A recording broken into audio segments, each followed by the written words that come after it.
Hey everybody, let's talk about Amplify thermal energy lesson 4.1, pasteurizing water in an emergency. Pasteurizing. I've heard that word before, haven't I? 1 second, let me go get something. I knew it. Milk, right there. It says pasteurized on it. I see it on milk all the time. It's kind of a weird word, isn't it? Delicious chocolate. Mm.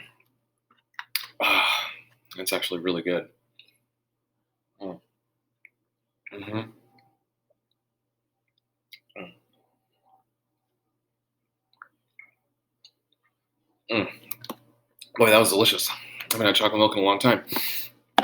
So, what does that actually mean? Well, we're going to find out in this lesson, and we're going to see what does it even have to do with thermal energy. Why are we talking about it? We're in chapter 4 now, and as you know, in Amplify, when we get to chapter 4, usually that leads us into a science seminar where we have a new problem, we have a new a challenge, something we have to figure out.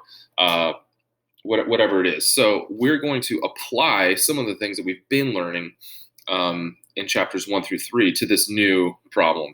And it will lead us into our science seminar where we discuss different claims that we might have.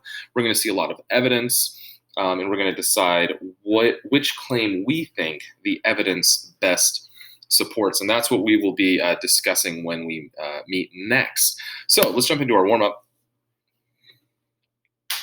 Almost. It wants to.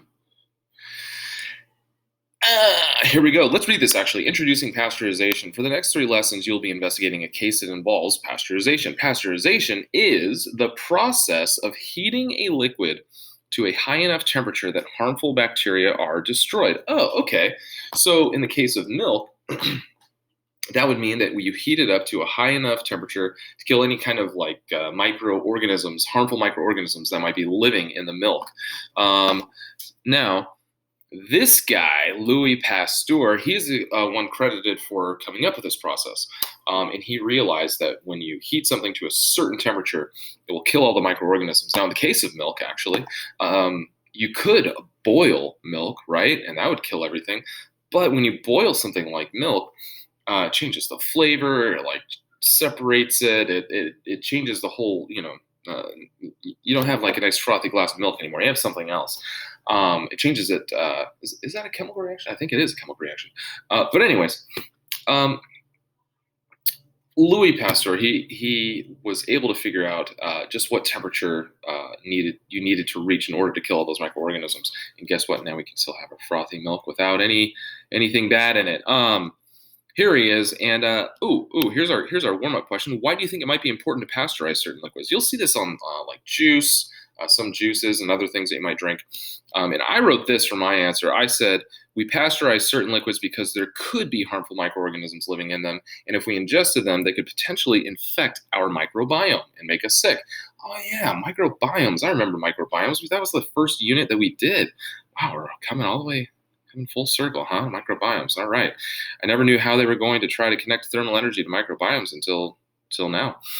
So let's go ahead and jump into the next tab here. And it's going to tell us about water pasteurization.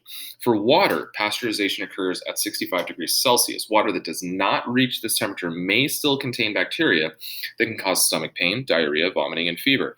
I like to go backpacking. I often go with my friend who's also a science teacher. When we go backpacking, we cannot drink the water because there are microorganisms that are living in there that could make us very sick and ruin our trip really quick. So we carry filters with us.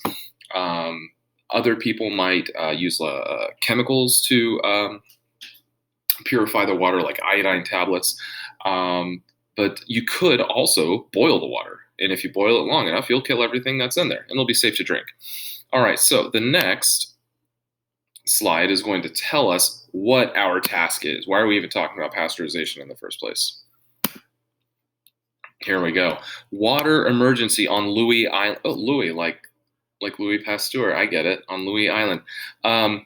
This is fictional, but you could see how this could be a very, real situation potentially. So here we go. Louis Island, an organization involved in the emergency response effort on Louis Island, desperately searches for answers. After Hurricane Nora made landfall along the coast last week, many people on Louis Island were stranded without access to clean drinking water. An organization called Pasteurize Our Water, or POW, quickly developed and distributed free pasteurization kits to help people on the island make their own clean water. Well, that's nice. Hurricane, people stranded, don't have clean water, and this organization comes in and says, here, we'll give you kits so you can make clean water. One of the most basic of human needs. These kits are designed to heat water to a high enough temperature that any harmful bacteria are killed, making the water safe to drink. All right, so we're just heating up the water. The kits heat up the water, and it makes it safe. Cool. The people of Louis Island used the pasteurization kits until some residents got sick, reporting symptoms like stomach pain, diarrhea, vomiting, and fever. People became concerned that POW's pasteurization kits might not be heating the water to a high enough temperature to kill harmful bacteria present in the water. Oh, okay. So maybe these kits don't work as well as we may have thought. Well, let's see what is being asked of us. Here we go. We need to answer this question. Why wasn't the water pasteurized? The people at Pasteurize Our Water have asked you to investigate what went wrong on Louis Island. They want to know why the water did not get hot enough for the harmful bacteria to be killed. All right, so we got to investigate. And what we're going to be doing is we're dealing with two claims, okay? And we're going to choose which one we think is the best one. Claim one says, if you follow the instructions, the POW kits will always heat the water above the correct temperature for pasteurization, but some people didn't follow the instructions. Okay, so claim one's basically just saying, hey, it's user error. All right, the kits work. It's just maybe the education rollout didn't really work as well, and people didn't really know how to use them. Well, either way, claim one is saying user error. Claim two, even if you follow the instructions, the POW kits will not heat the water above the correct temperature for pasteurization, 65 degrees Celsius. So claim two is saying, nope, there's something fundamentally wrong with the kits. The kits just don't work. All right, well, if I had to choose one of these right now, I'd probably go with the user error one, but you know what? I haven't seen any evidence, and that's exactly where we're going to go next. So the next thing that I want to look at is actually the instructions for the kit. Where is it? Here it is. The instructions for the kit. So reference card, instructions for using the POW kit. All right, step one. Place the metal cube directly in the fire for 15 minutes. Okay, so apparently these kits come with a metal cube, and you heat the cube up. Step two, fill the pitcher with water to the 2-liter mark. All right, I guess they give us a pitcher also, so we're supposed to fill that to 2 liters. Step three, use the rubber tongs to place the hot cube inside the heating compartment of the pasteurization pitcher. Oh, look at that. So you put the hot cube from the fire into this pitcher of water. You know what? What's going to happen? That hot cube is going to heat up that water, isn't it? I see. Step four, after 15 minutes, remove the cube and let water cool before drinking. All right, cool. Seems pretty straightforward. We heat up this cube, we put it in the water, the cube heats the water up, and then the water's safe. All right. Hey, check it out. They gave us a little diagram of the molecular motion that's going on. We can see over here, when the cube is first placed in the water molecules are moving quite slow, and the molecules in the cube are moving really fast. And then after it's reached equilibrium, we can see that the water molecules and the molecules in the cube are all moving at the same speed, and that is above 65 degrees Celsius. All right. So now that we know how the kits work, let's take a look at some of the evidence that's been collected on Louis Island. All right, we have 1, 2, 3, 4, 5 evidence cards, and I'm going to go ahead and attach these evidence cards to your lesson so you can take a look at them. And what I want you to do is examine these evidence cards, and I want you to start taking notes. You could print them, and you could write directly on them. You could if you don't have a printer, you can take out a piece of paper and just write A, B, C, D, E and write notes about each one of these. But why do I want you to take notes? Because when we meet again, we're going to be discussing this. And what I want is for you to tell me which claim you think is best supported by the evidence and what exactly is the evidence that supports the claim.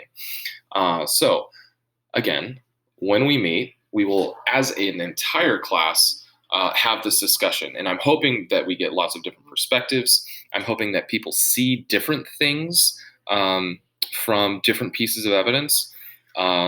Is there a right answer? Yes, it's the one that is supported by the evidence. So, anyways, prepare for that. And yeah, after you take your notes on all of these evidence cards, that's it. We will see you next time.